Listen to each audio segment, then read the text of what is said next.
हा आहे रत्नागिरी शहरातला दूरदृष्टी प्रकल्पातून निर्माण केलेला ब्रिज। याच्यासाठी रत्नागिरी नगर परिषदेने 1.5 कोटी रुपये खर्च केला। शहरातील कुत्रेसुद्धा या ब्रिजवर जात नाही, कारण या ब्रिजची उंची खूप मोठी आहे। त्यामुळं हे बघा, हे रस्ता क्रॉस करणारे आहेत। गर्दीच्या वेळेला आलात तर मुलंसुद्धा खालून रस्ता क्रॉस करतात, तर मग कुणीही या ब्रिजकडे झुंकूनसुद्धा पाहत नाही। मग हे 1.5 कोटी या महाशयांच्या पगारातून वसूल करायचे का? यांच्यासोबत जवळजवळ 25 गाड्यांचा ताफा असतो। जवळजवळ 100 कर्मचारी दर शनिवार रविवारी जेव्हा इथे येतात त्यांच्यासाठी तैनात असतात। हा सगळा खर्च आम्ही तुमच्यासाठी करतो, कारण तुम्ही आमच्या टॅक्सचा पैसा अशा पद्धतीनं उधळवला पाहिजे।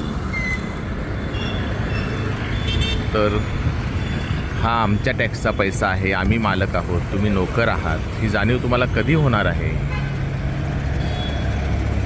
एखाद्या घरपट्टीमध्ये 1000, 2000, 5000 कमी असतील तरी त्याच्यावर जप्तीचा आदेश केला जातो। जनता प्रश्न विचारते आहे, उत्तर देण्याचं धाडस तुमच्यामध्ये नाही।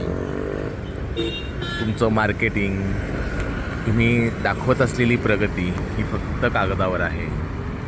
या अशा प्रकारचे होर्डिंगसुद्धा रस्त्यावरती वाकडे झालेले आहेत, आणि हे होर्डिंगसुद्धा एकाच व्यक्तीला दिले जातात। रत्नागिरीकर, आता तरी आपल्याला जागं होणं गरजेचं आहे।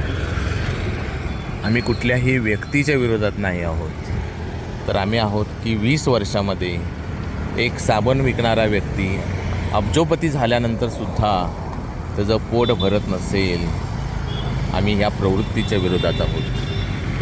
तर आता तरी तुमच्याकडे पुढच्या 100 पिढ्या बसून खातील एवढा पैसा आहे, तर जनतेच्या या कामामध्ये दर्जा यावा इतकीच माफक अपेक्षा माझी आहे।